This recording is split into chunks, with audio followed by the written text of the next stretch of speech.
Thank you, Fernando.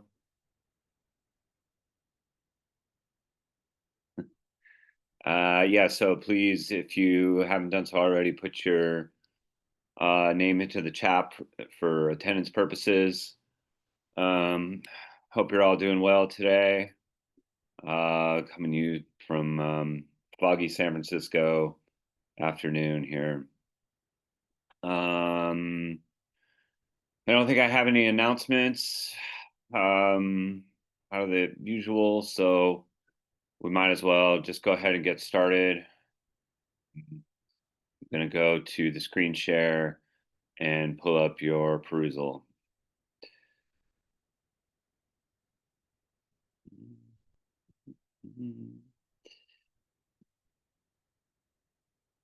Still talking about Emil Durkheim today. I left off kind of introducing you to his ideas about mechanical versus organic solidarity, how these are two forms of social solidarity that arise in traditional and modern societies, respectively, which are defined by their division of labor. Uh, so, in societies with a simple division of labor, like a hunting and gathering society, we see mechanical forms of solidarity, whereas in societies with a complicated division of labor, like our own, we see an organic form of solidarity, or at least Durkheim hoped that we would see an organic form of solidarity. He feared that modern societies like our own could descend into a state of what he calls anomie, which is a kind of social chaos in which individuals are just out for themselves. And there is no kind of social unity, there is no social order. So we're going to get more into that today. I'm going to go and turn the light on in my office. So just give me 1 second. I'll be right back.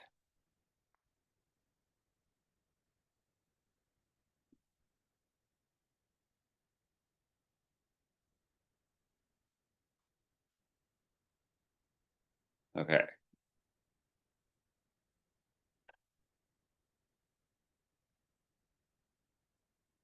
Um,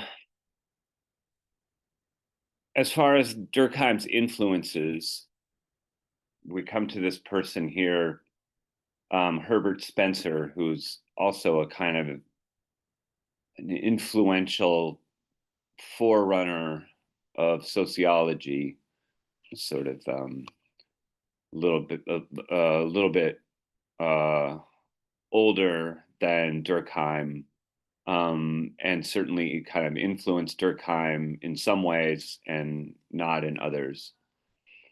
So Herbert Spencer is the person who coined the term that we still hear to this day of survival of the fittest. You may think that that comes from Charles Darwin, because the idea of survival of the fittest is usually described as a kind of social Darwinism, right? So Darwin's idea was that, like in the natural world, um, plants and animals sort of adapt to their circumstances, to their environment. Those that adapt in the most successful ways are able to reproduce and continue as a species. Those who do not adapt become extinct. Herbert Spencer had basically said something analogous about groups of people in society, that those who prospered and survived and established, civilizations, were basically the fittest, that they were able to do this because they had the best attributes. They were the smartest, they were the most innovative, and so forth. And conversely, the civilizations that went extinct did so because they were not fit, because they did not uh, adapt to their environment in the way that they needed to. Spencer's idea is routinely invoked as a kind of racist ideology, to use that term ideology that we've started talking about with Marx and Engels, the ideas that favor a dominant group or a ruling class, that help to, the ideology are the ideas that justify or legitimate their power and their rule. And this idea of survival of the fittest certainly does fit into that as a kind of racial ideology, which says that, Europeans, particularly Western Europeans, and specifically the British, were able to survive and prosper because they were the fittest, whereas other civilizations, pretty much everywhere else in the world, have not kept up, because they were in one way or another unfit. This whole idea overlooks a lot of history, especially around colonization and mercantilism and imperialism, and all the ways in which, like, Western societies dominated over and intentionally impoverished civilizations in, China and India and Africa, and uh, indigenous groups in North America. The examples are too numerous to list. So Spencer's ideas, um, needless to say, are very conservative, in the sense that they amount to an ideology that legitimates and justifies the world domination of Western European peoples, and of course he really means the British. So this was a self-serving idea that sort of generated within the British Empire in the 19th century. I kind of noted here in this thing, this fun fact, that Marx and Spencer are actually buried across from each other in Highgate Cemetery in London. It's really interesting because every day people go to Marx's grave, to leave flowers, to put various kinds of tributes. I kid you not that a few weeks ago somebody left a labubu at Marx's grave and took a picture, and it went sort of semi-viral. Um, Nobody goes to visit Herbert Spencer's grave. um, this is this is a man who's sort of, unlike Marx, been kind of cast to the dustbin of history, except for those of us who know this history. And so Spencer has largely been forgotten. And yet these two men who have diametrically opposed ideas are situated right across from each other in the cemetery. And so I've often wondered, like, what they would have to say to each other. Marx would ask, like, "Oh, Herbert, how many people came to your grave today?" you know, and how many people have ever come to your grave to pay tribute to you? And Spencer might rejoin with something like, "Well, he may be forgotten, but it's his ideas that are winning the day, and not Marx's." That we got all kinds of world leaders that subscribe to some version of the idea of the survival of the fittest, whereas Marx's ideas about communism are probably as marginal as they've ever been in the history of the world.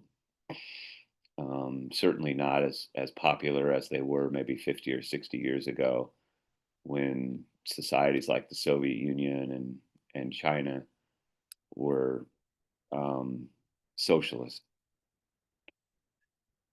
So that's just kind of an interesting kind of fun fact. Spencer's ideas influenced Durkheim in one sense, in which he looks at society as and history as a kind of an evolutionary process. And this they have in common also with Auguste Comte, who I've mentioned in numerous lectures before as a founding figure in sociology. Both Comte and Spencer looked at history as a process of evolution. And in that sense, they were, kind of like along the same lines as Darwin in the way that Darwin looked at the natural world, the biological world. Spencer thought that the way that societies evolve, or at least should evolve, is through competition between individuals, that individual striving for success, particularly like material success, like money and power, was the sort of the engine that drove social progress. That if we just had everybody, if everybody was just competing with each other as individuals, that it would unintentionally rise the society to a higher level, to a more progressive level. And again, this is a very self-serving ideology for, the ruling class and the people who have power, because it says that, like, by pursuing their own greed and their own self-interest, they're actually doing us all a favor. They're all, like helping, bring society up to a higher level. And this is the kind of thing you hear. This is the sort of self-serving stuff you hear from the likes of Elon Musk and Jeff Bezos and Larry Ellison and these billionaires today. This is one of the ways that they kind of justify their obscene amounts of wealth and the equally obscene amounts of inequality that we see in our society today. Durkheim rejected that part. Durkheim did not think that you could just like have a society based on individuals competing with one another to get the wealth or the power or the fame that they wanted. Durkheim thought that was a recipe for disaster. He thought that was a recipe for chaos. And so while Durkheim accepted Spencer's ideas about that societies evolve and progress, he thought that it had to be done in a more kind of holistic way, in which societies are the unit of analysis, the thing that has to change and develop, rather than just simply like putting it in the hands of individuals to maximize their self-interest. So as I mentioned here, and as also it kind of mentions here in the editor's introduction, Spencer's ideas are in a lot of ways a kind of a forerunner of a lot of the more kind of right-wing libertarian ideas that are very self-congratulatory for the billionaire class that we hear today. So Durkheim didn't sort of buy into this idea of the survival of the fittest. He did accept this notion from Spencer and Comte that historical development was a kind of social evolution. And the thing that he thought was crucial for social evolution was what he called a division of labor.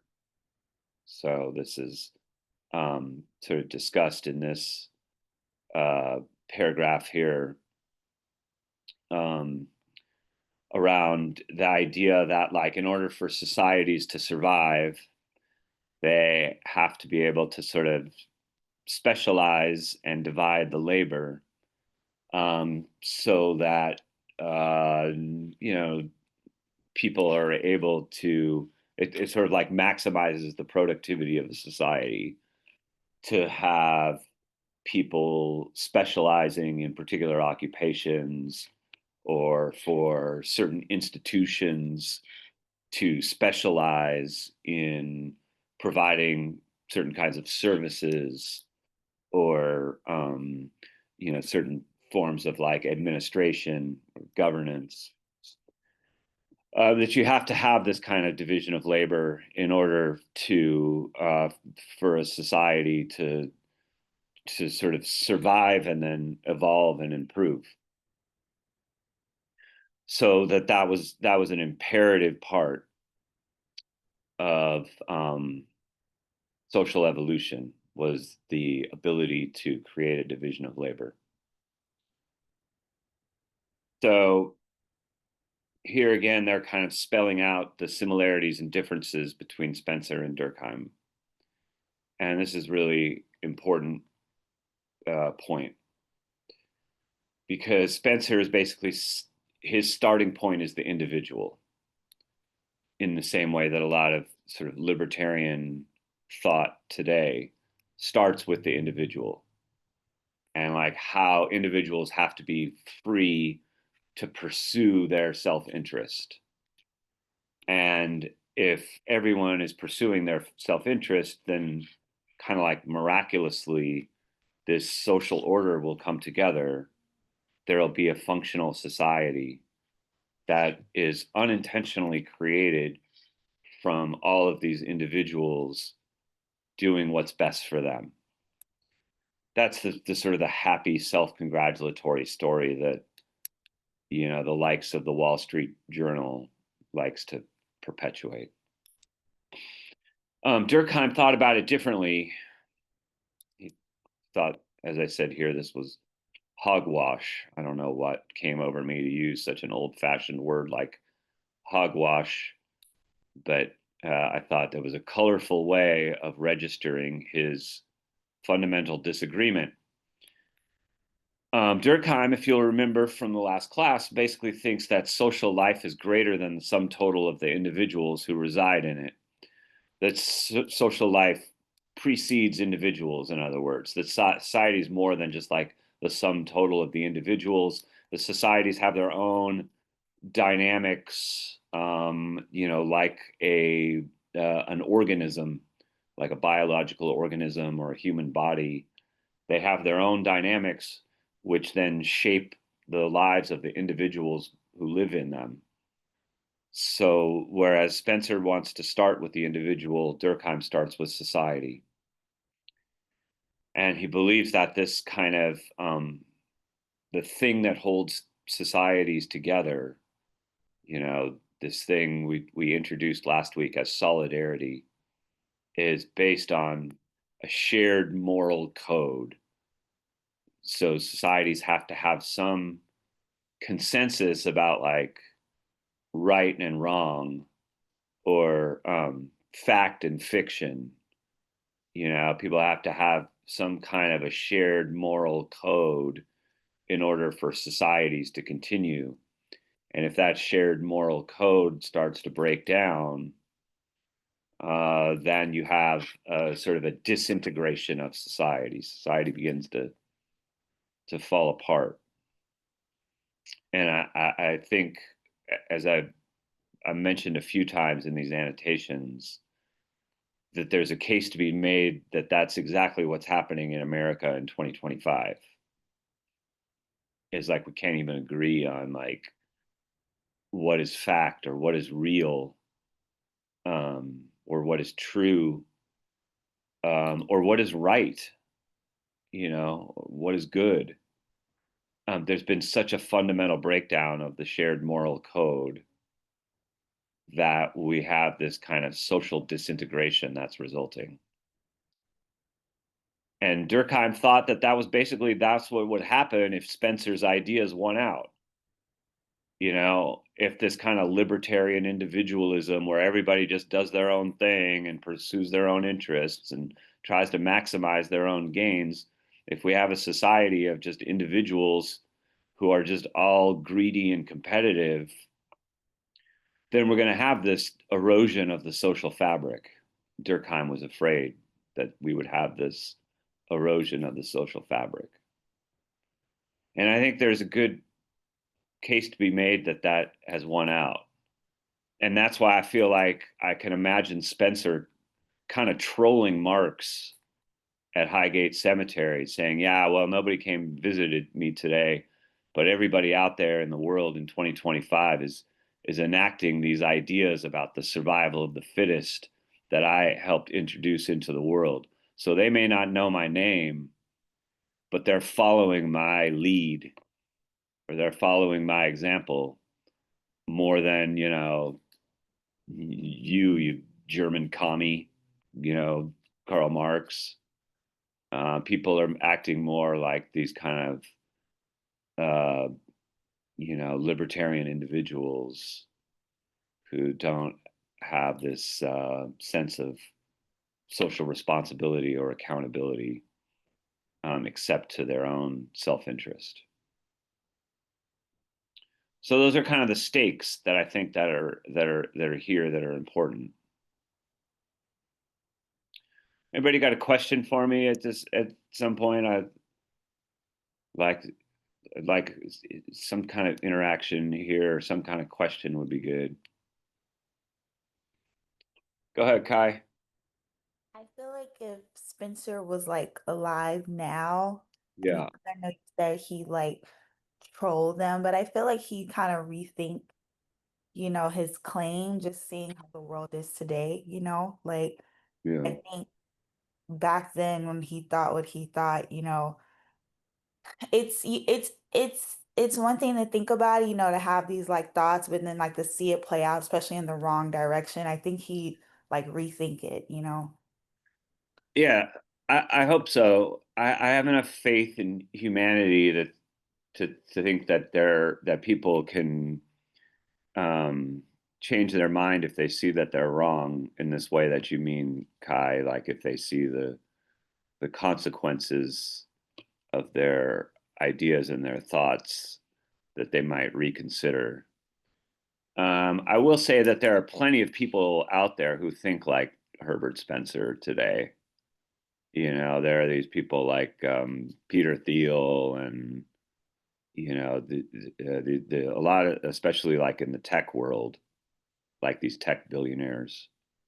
Um, I think Elon Musk is a very good example of someone who I whether he knows who Herbert Spencer is or not, he kind of like he thinks like Herbert Spencer. Um, and there's you kind of understand why there's a self-congratulatory story there about how rich people are rich because they're the fittest, basically, you know? And then like the other side of the coin is like, oh well, the people who are poor or who didn't make it, it's because they're just not fit. They have the wrong values, they didn't work hard enough, or they're not smart enough, or they didn't stay in school, or whatever. Um, the idea of the survival of the fittest is a story in which like people who are powerful can kind of pat themselves on the back and say that like they deserve it and the rest of us don't. um so yeah, I'm with you, Kai. I would have hoped um that if we brought Spencer back to life that he might change his mind. um I don't really know enough about him personally to know if he was a person that was kind of capable of that sort of self-reflection. But that's a good question, and thank you for asking it. Does anybody else have a question? Comment, epiphany, Soaking it all in, sir. Thanks, Fernando. If you do, feel free to jump in. Okay, so this section on Durkheim's theoretical orientation, I don't feel the same need to discuss it as in depth.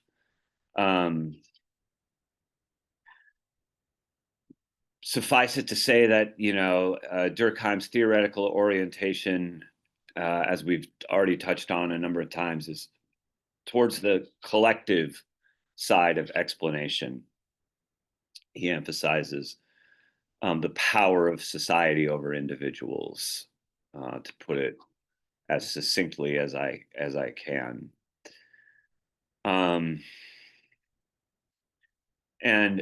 what we'll, I guess, kind of start talking about today, and really get into more next week, or actually more like on Wednesday, is this concept that Durkheim's called social facts.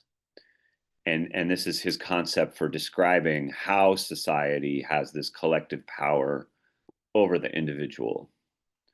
So social facts, he's going to define them as these aspects of society that have like an external control or an external power, to constrain individuals.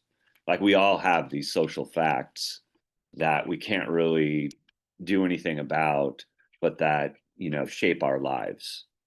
I mentioned last week, inequalities of race and gender, sexuality, and so forth. These are examples of social facts today that fundamentally shape people's lives, that shape everyone's lives in sort of one direction or another in terms of power and privilege. The example that Durkheim is going to talk about, and we'll probably look at this book more like on Monday or Wednesday of next week, is his study of suicide. And this is an example, again, of what he means by social facts, and also about how Durkheim is trying to make sociology into like a legitimate social science. And he's trying to especially distinguish sociology from psychology. And so the study of suicide will basically allow him to carve out a space for sociology in terms of showing how sociology can explain this thing that we generally associate with like individual problems or personal problems. And Durkheim's going to say that it's also the result of like social problems, that you have to take into account the social structure, and the sort of like culture at large in order to explain why some societies have higher rates of suicide, why other societies have lower rates of suicide. These are not things that can simply be explained in terms of like the personal problems, or the individual psychology of the people who commit suicide. It has to be looked at in terms also of this larger domain of society. And so in making that argument, Durkheim is basically like staking out a place for sociology as a discipline that has, that's like independent from psychology and these other fields. So, yeah.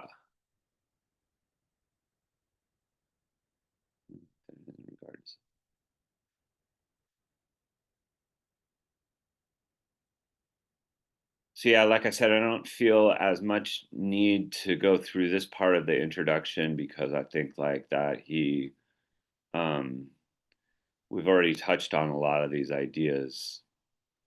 This chapter is structured similarly to like the Marx one. Yeah, so the way that the editors kind of lay out the thing is they always start with like this introduction to their core ideas and their influences, and they kind of introduce you to their concepts. And then they have this theoretical orientation, around the collective and the individual, and then the rational and the non-rational that they've been using since the very beginning. And they try to kind of map out where these different thinkers fit in relation to that map. I don't honestly, I don't find that map to be super useful that the editors have created, because all the people we study are all on like the social part, or the collective part of that map. So it doesn't really help to distinguish them from one another. Um, I guess it's somewhat useful, the difference between whether they emphasize non-rational or rational things. Um, Go ahead, Jill. I was just gonna ask, like, I guess I've never really thought of like suicide as something that people would have studied back in Durkheim's time, and if that was Yeah, something that he was around. Did he know? I mean, there's so many different aspects of the morality of, or I don't know, morality is not the right word, the ethics of suicide. Like there's countries that have allowed, assisted euthanasia, or like yeah, in certain communities and things like that. Or I think of I think it's the Japanese warriors that yeah, find it more honorable to kill themselves than be killed by another person. correct. And I like, was Durkheim, did he have, knowledge of that kind of stuff? Yeah, that's a really good question. Um, Certainly, like if you look around world history and in different cultures, suicide is a pretty consistent feature.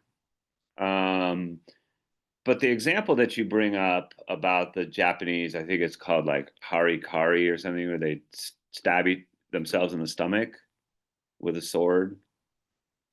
I think that's what it's called. Um, the difference, Durkheim says, it's not that, like, people have committed suicide throughout history, but for different reasons. And so this thing about honor, it's like if you're in a society where there's mechanical solidarity, in the sense of like everybody knows each other and everybody knows your business and everybody knows what's happening, people are more likely to kill themselves because they've in some way kind of dishonored the group, or they've dishonored themselves. They've brought shame to themselves, and because they live in a small village, everybody knows it. Their neighbors know it, their family knows it. There's no escape. Or in other instances, people would commit suicide as a kind of an altruistic way of like helping the group. Like if you were a warrior in a tribe and you got injured and you didn't want to hold the group back, from whatever it needed to do, or you were in an army or the military or something, and you were injured, and you didn't want to be a Yeah. liability to the The group. idea of the slowest buffalo. The slowest. Oh, I haven't heard it put that way. Huh. Yeah. I just thought of that. Yeah. The idea of the slowest buffalo, like you're just shaving off the slowest buffalo. Right. So those in Interesting. those cases, suicide happens because the individual really it As a has collective. yeah, is living like this collective existence, right? Yeah. So and there really is no separation between the individual and the collective, Uh-huh. right? Like so the individual, is either brought shame upon, or is potentially endangering the group, and so they commit suicide out of those motivations. Yeah. In modern society, Durkheim says we see more different kinds of It's suicide. like flip-flop, I think, maybe. Yeah, It's more because of the isolation and the alienation of the individual. exactly. It's because the individual has like little or no ties to social groups. And They this lack the sense of belonging. exactly, exactly. They lack the sense of belonging. They also don't have like some kind of way of making sense of the world. They don't have like a, like a spiritual cosmology that explains, why bad things happen, or, that helps make sense of like the randomness of life. And so Hmm. people are just like alone, disconnected, confused. And this results in, not just suicide, but all kinds of social problems that we're seeing today. Yeah. Violence, school shootings, Hmm. substance abuse, all kinds of ways in which people are suffering from a lack of social connection. Yeah. Right. Yeah. Interesting. Thank you for bringing that up. Mhm. Yeah. Yeah. So I think just to answer your question, I mean, Durkheim would have been aware. I don't think Durkheim was like living through an epidemic of suicide or anything. Like it wasn't like some huge problem in France in 1900, but he would have been aware of how this is something that you find in all these different cultures and histories around the world. And he thought that sociology could play some role in explaining why it is, if that makes sense. Um, cool. I'm glad I got a chance to kind of like go over that a little bit with you. Um, so let's hop into this reading, The Division of Labor in Society. Remember, this is where Marx and not Marx, Durkheim is laying out his distinction between mechanical and organic solidarity, and that it's based on kind of this thing he calls the division of labor. Now, as I've noted here, Durkheim is by no means the only person that was trying to understand this. There's this guy around his same age named Ferdinand Tones in Germany who's asking a similar kind of question using his concepts Gemeinschaft and Gesellschaft, which roughly translates to community and society. The idea that human societies were kind of like progressing or evolving from an original, like primitive community, like the small village where everybody knows each other, to a society with a more complicated division of labor in which there was more individualism and also like looser social bonds. So, in other words, like the world is changing very rapidly in 1900, and there's all these people that really want to understand why and how. Like, what's different about this modern world of the early 20th century compared to the traditional world that human beings had known for most of human existence. Most of human existence, people have been living in a, kind of small communities in the rural countryside.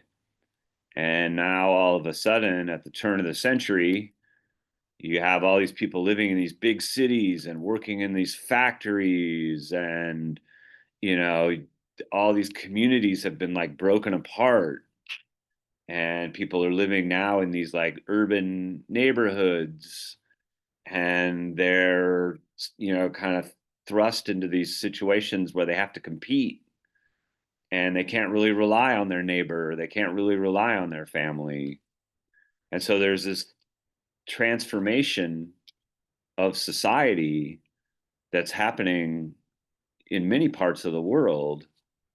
And so you have this whole generation of thinkers, including Durkheim and Tones and Max Weber, that we'll talk about in a couple of weeks, W.E.B. Du Bois here in America.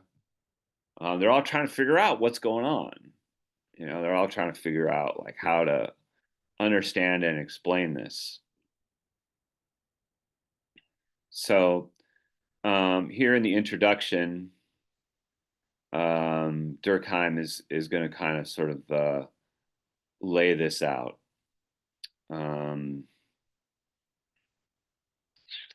me see which passage. I know that there was a passage here I wanted to really highlight. Yes, this one. Okay. So I think we've kind of established at this point. Here the editors are still like summarizing what Durkheim has to say. But we want to emphasize this point because it's really important. We know that like mechanical solidarity based on similarity and likeness is breaking down. The old traditional world of the small village is losing its hold on people. And what Durkheim hopes is happening is that there's going to be this transformation towards this thing he calls organic solidarity. And organic solidarity is going to continue to have like social unity, but it's just going to take on a different form.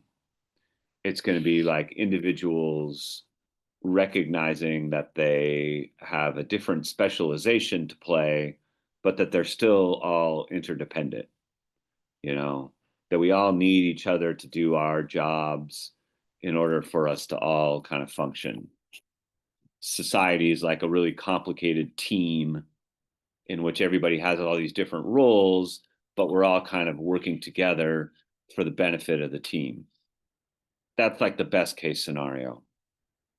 The worst case scenario is this thing that he calls anomie, which is a French word meaning the absence of norms. And it involves the weakening of moral regulation. And the thing that would cause anomie is sort of excessive individualism.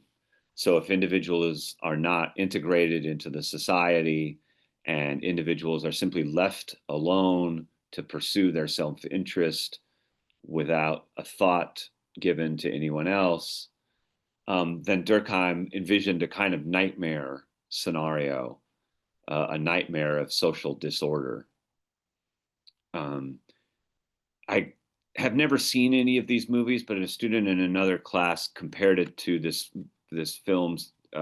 movies called The Purge, where like basically all the rules are kind of off and a kind of social chaos ensues,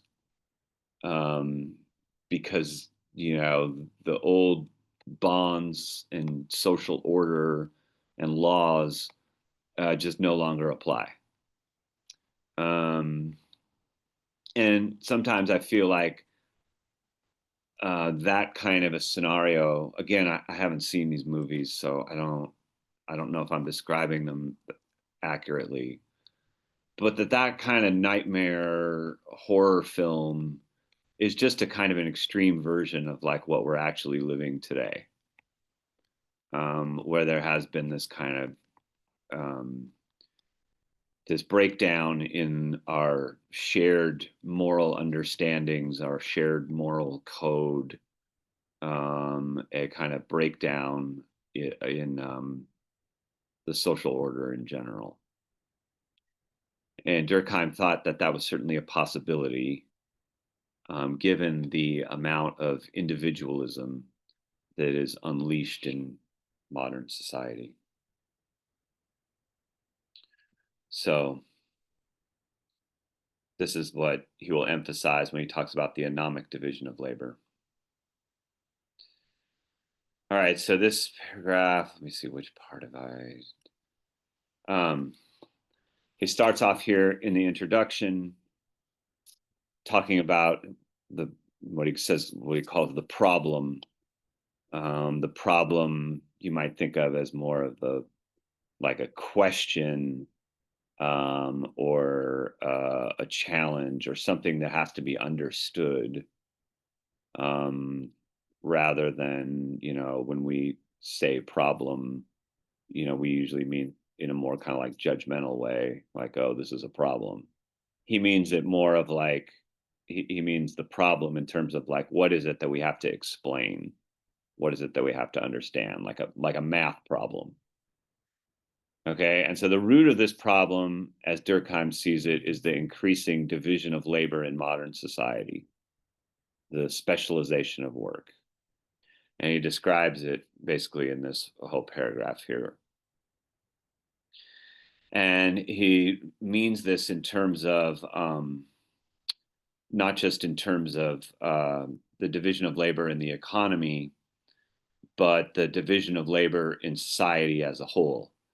So at the end of this paragraph, he highlights that, so like in the beginning, he basically is talking about just modern industry, right? So it advances steadily towards powerful machines, towards great concentrations of forces and capital, and consequently to the extreme division of labor. So here he means the division of labor in kind of a narrow economic sense. But by the time he gets here, he's talking about the division of labor in terms of society in general. So all the dimensions of social life become increasingly specialized. So we have like a special institutions that deal with politics, or particular institutions that are focused just on the legal system, the law, or administration, or healthcare, or the police, or the educational system. Again, this is what all societies have to do in order to survive. They have to divide up the work. They have to divide up the institutions. Nobody can do everything. And so if societies are going to persist and endure and reproduce, they have to have at least some degree of division of labor. So Durkheim is not saying, we have to put the genie back in the bottle. The problem is not the division of labor itself.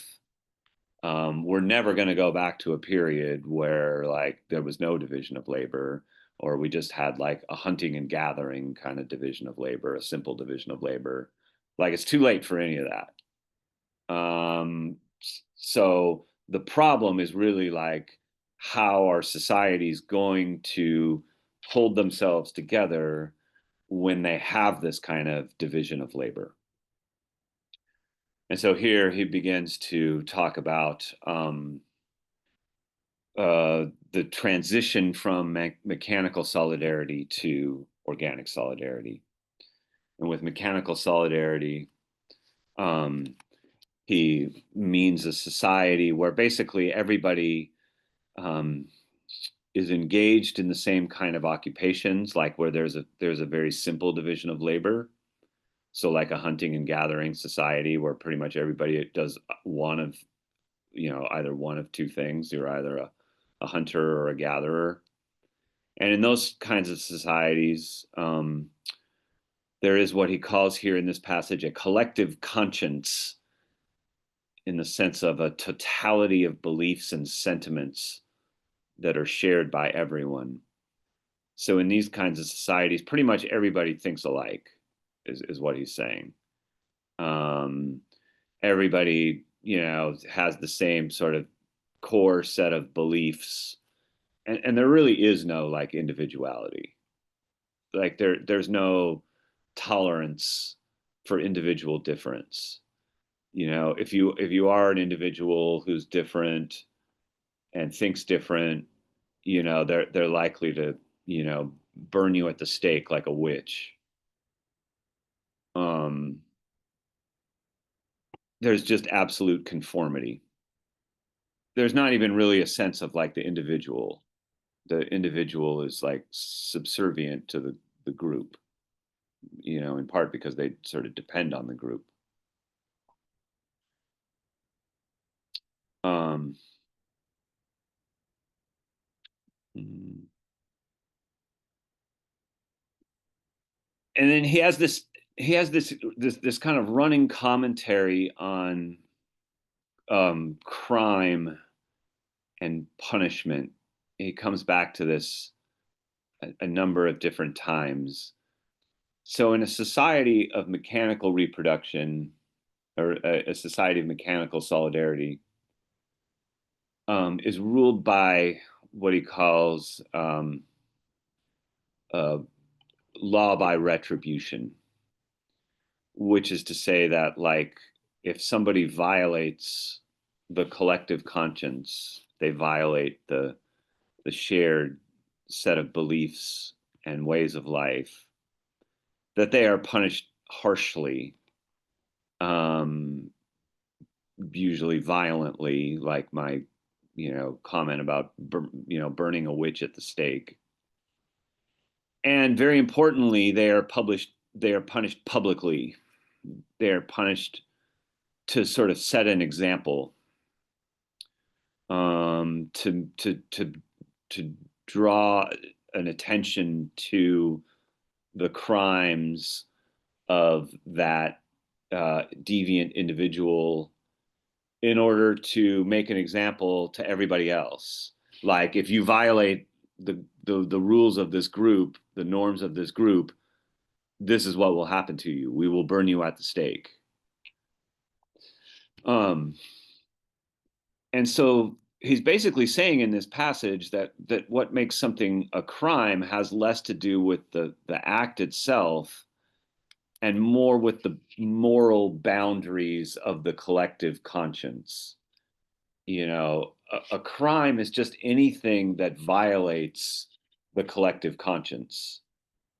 A crime is just anything that violates those boundaries, even if it doesn't like hurt anybody, you know, even if it doesn't, you know, actually violate anybody's existence. If it, you know, if it violates the norms and the beliefs and the shared attitudes of the group, then the group generally comes down harshly on that person.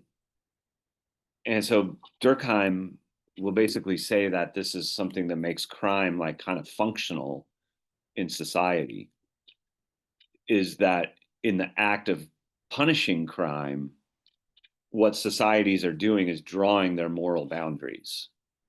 They're saying like, this is what we believe and this is what we expect.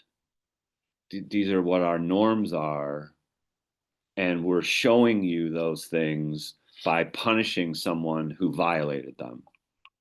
So in the act of punishment, we're actually drawing these boundaries. And so this is why, like in many societies around the world throughout time, like why punishment has always been a public thing. You know, like somebody gets taken out to the town square and whipped or put in stocks, you know, for everybody to see, or, you know, any number of ways in which like punishment has been like a public spectacle, as a way of like basically sending a message to everyone else, like don't do this or this will happen. And so this is why Durkheim says this thing where he says like there can be no such thing as society without crime. That all societies need crime in some way, because the act of punishment is what constitutes so moral boundaries. It's what makes a social statement about like these are the things that we believe. You always have to have some kind of outsider. So Durkheim says, like, even in a society of perfect little angels, if everybody was just like, uh, perfectly in line, you'd still have to find some kind of minor violation to punish people for as a way of creating these social boundaries.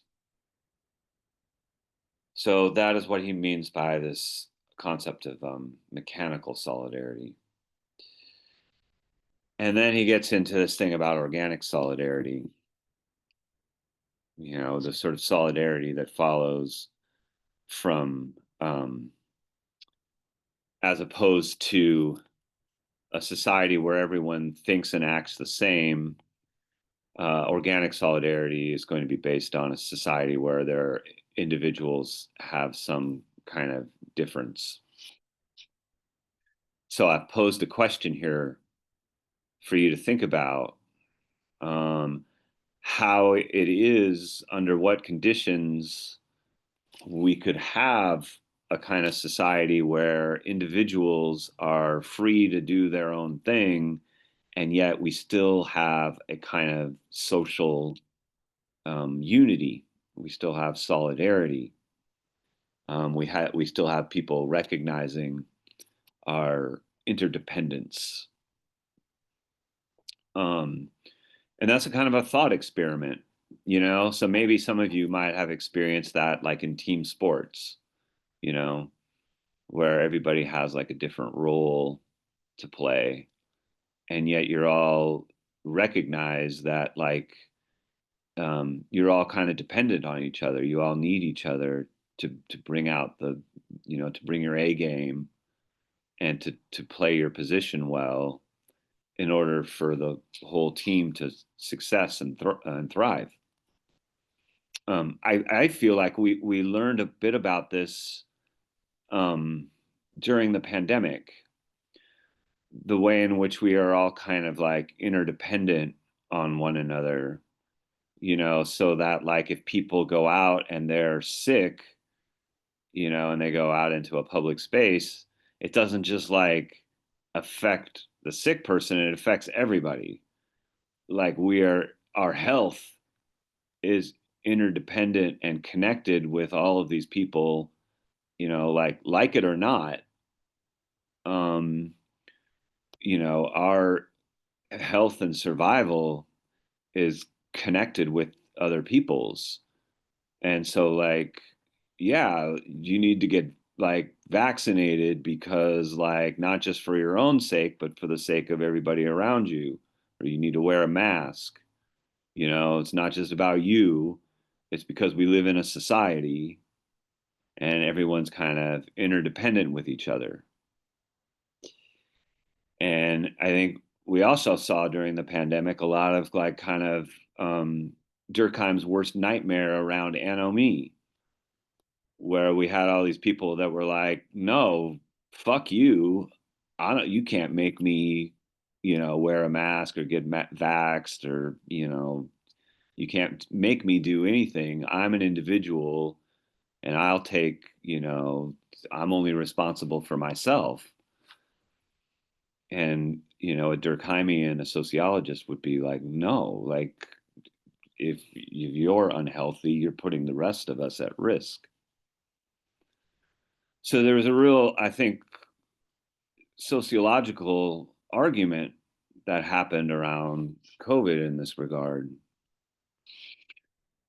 So this is, a kind of a thought experiment where I ask you to try to think about the kind of conditions in which you can have both individuality and social unity or social solidarity. He describes mechanical solidarity here in terms of the division of labor, and what he means by organic solidarity is that individuals are allowed to be different, and yet social solidarity remains strong. And so again, I've asked you to, as a thought experiment, to try to imagine a situation like that. Can you imagine a situation that would allow for people to nurture their individual differences, to like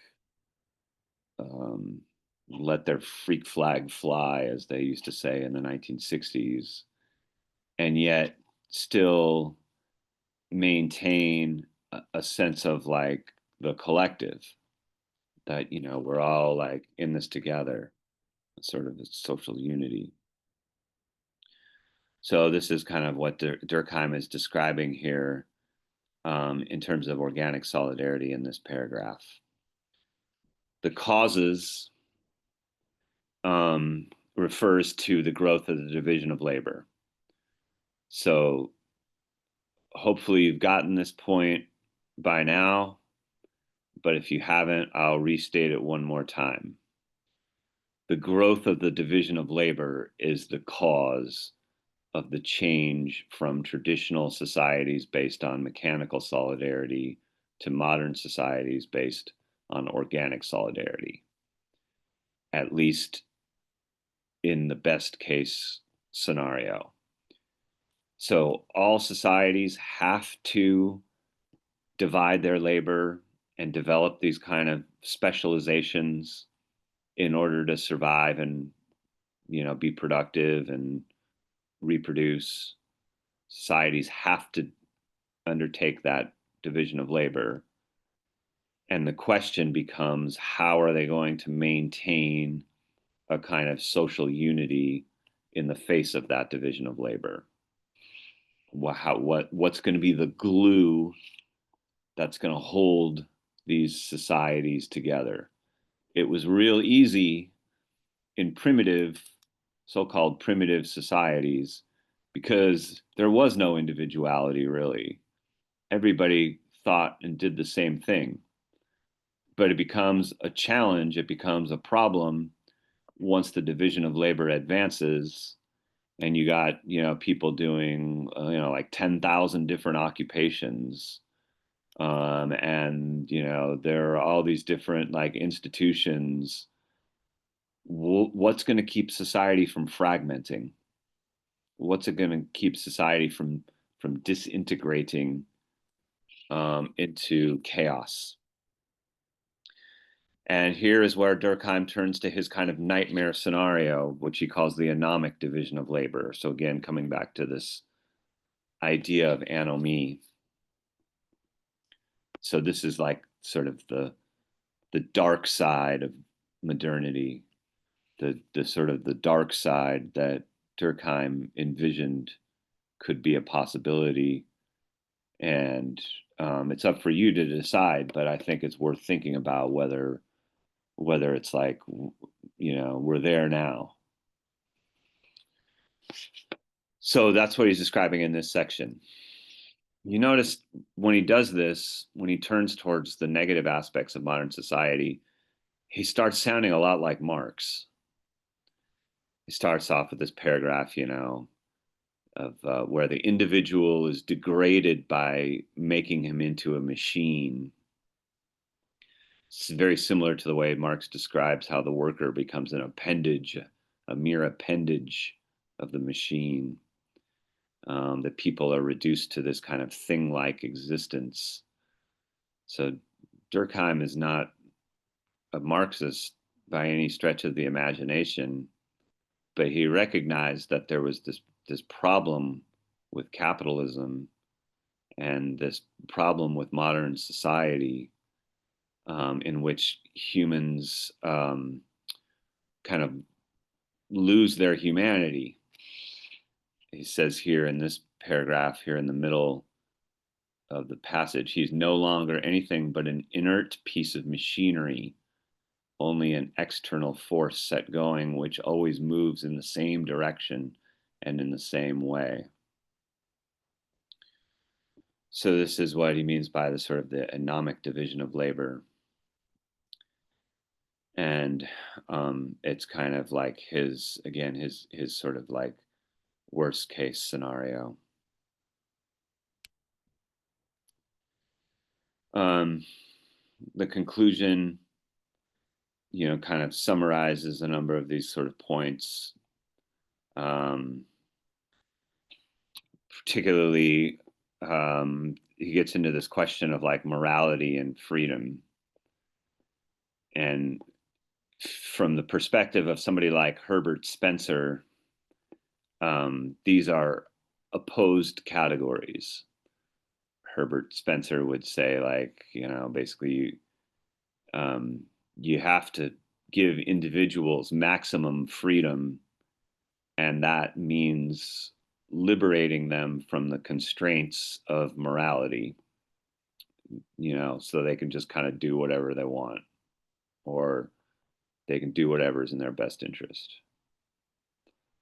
And Durkheim thought this was absolutely wrong. Durkheim thought that that was actually like amoral, because the morality is ultimately a social phenomenon. Morality is something that we create together. And very importantly, Durkheim thinks that that's actually a way for people to be free. That you can't kind of have freedom without a strong sense of social morality. That if individuals are allowed to be free in the sense that they don't have any constraints on them, then you're going to end up with a totally amoral society. Whereas, like in Durkheim's version, morality is like a presupposition, a prerequisite to freedom. And so this is kind of, how he's sort of defining it here as individual morality in terms of one's duties and responsibilities to other people in society. So again, like his question of morality, the question of morality is basically a question of like, what is good? And for Durkheim, what is good has to do with like service to the social, service to like the community, upholding one's duties and responsibilities and accountability to the group. For Durkheim, this is the essence of morality, and also a precondition of freedom. So,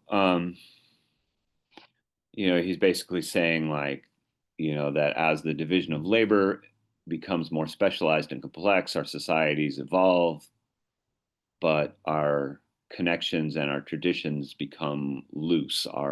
The bonds that hold us together become loose. And yet, because we are all we're always like social beings. We are innately, fundamentally social beings, us humans. We need each other. And so modern societies have to find some way to maintain social connection. Otherwise, there's just going to be anomie and social chaos. Societies cannot survive based on just like individual greed, on individuals just looking out for their own interest. So this passage here in the conclusion, I think, is a good summary of the way of the things that he's talked about throughout this reading.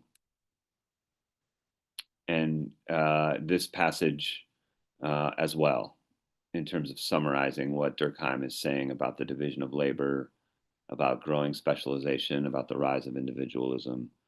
This is a good place to look to sort of to wrap up as far as his ideas that have been expressed in this reading.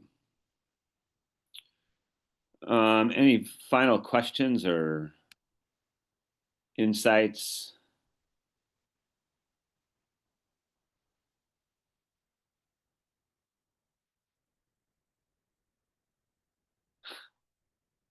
I'm just catching up on the chat now.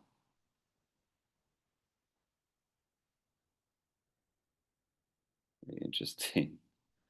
Okay. All right, y'all. I wish you a happy rest of the week, and a good weekend. And I will see you all then on Monday. I'm gonna stop the share. Thank you, sir. All right. Thank you, Fernando. Good to see you. Thanks, Good to Ruth. see you, sir. Thanks to all of you who are here. Thanks especially to those of you who contributed with questions and observations and the like. I'll see you next time. Bye.